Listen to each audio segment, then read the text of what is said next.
Hello bachcho, let's read the question. The question says the altitude of a circular cylinder is increased 6 times and the base area is decreased 1/9 of its value. The factor by which the lateral surface of the cylinder increases is. देखिए आपसे कह रहा है जो altitude है cylinder का, okay, वो आपका यहाँ पे 6 टाइम्स इंक्रीज कर रहा है और जो बेस एरिया है वो आपका डिक्रीज कर रहा है कितना 1/9 ऑफ इट्स वैल्यू। ठीक है, 1/9 टाइम उसका बेस एरिया जो है वो डिक्रीज कर जा रहा है। तो आपसे पूछ रहा है यहाँ पे जो फैक्टर बताइए by which lateral surface area of the cylinder increase. ठीक है, कितना इंक्रीज कर जाएगा आपका इसका लेटरल सरफेस एरिया। ठीक है, और आपको यहाँ पे देखिए चार ऑप्शन गिवन है। पहला है 2/3, फिर है आपका 1/2, देन 3/2 एंड लास्ट है आपका 2।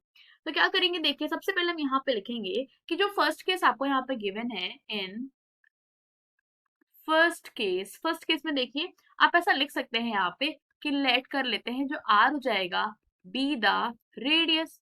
ठीक है, आर हमने क्या मान लिया कि रेडियस हो जाएगा and H be the height. Okay, जो एच है वो आपकी हाइट हो जाएगी यहाँ पे। ठीक है, इस सिलेंडर की।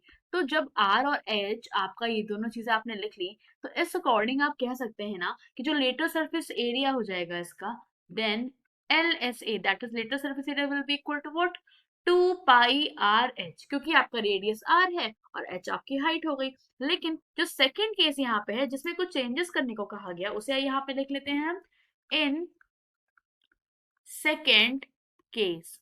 देखिए सेकेंड केस में आपसे कह रहा है कि जो आपका बेस एरिया है, ठीक है, बेस एरिया आपका यहाँ पे क्या हो जा रहा है 1/9 टाइम हो जा रहा है किसका, आपकी ओरिजिनल वैल्यू का। दैट मीन्स 1/9 हो जा रहा है, यहाँ पे हम लिख लेंगे 1/9 πr²।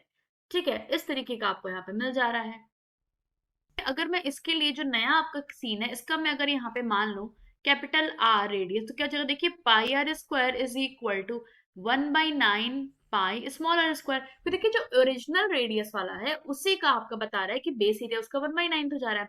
अब समझिएगा यहाँ पे आपको दिख रहा होगा कि देखिए पाई पाई बोथ साइड है तो वैसे कैंसिल आउट मार देंगे। ओके, तो इस अकॉर्डिंग आपको यहाँ पे कैपिटल आर की वैल्यू कितनी मिल जाएगी, देखिए 1/9 r² है, बोथ साइड है। और इस हिसाब से अगर मैं यहाँ पे कैपिटल आर लिखूं तो हम लिख सकते हैं √r²/9।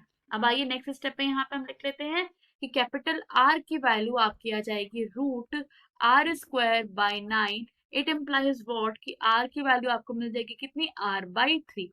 ठीक है, देखिए रूट से बाहर आ जाएगा दोनों। आप समझते हैं ये आपको गिवन है एंड जो आपको हाइट दिया गया तो इसे मैं लिख देती हूँ कैपिटल एच, ये आपका कितना है 6 टाइम्स है पहली वाली हाइट के, दैट मीन 6h है।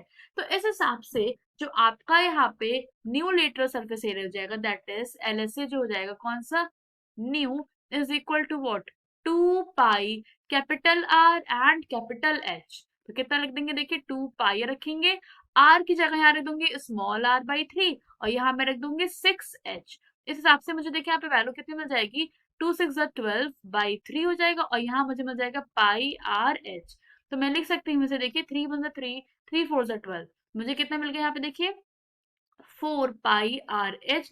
इसको अगर मैं ब्रेक कर दूं तो मैं लिख सकती हूँ 2 × 2πr/h। अब आप देख रहे होंगे ये जो 2πr/h ये क्या है, ये मेरा ओरिजिनल वाला LSA है। आई कैन राइट 2 × यहाँ पे क्या आ गया LSA, और ये कौन सा वाला है, ये ओरिजिनल वाला है जो शुरू में आपका था। तो इट मीन्स आपको यहाँ पे क्या दिख रहा है कि जो न्यू आपका LSA है, न्यू LSA वो क्या हो गया, वो आपका 2 टाइम्स हो गया ओरिजिनल वाले LSA का। सो आई विल से कि देयरफॉर जो LSA है वो इंक्रीज कर जा रहा है, okay, increased 2 times. Okay, and this will be your answer. तो इस क्वेश्चन में आपने यहाँ पे देखा होगा कि आपको एक ब्लैंक गिवन था।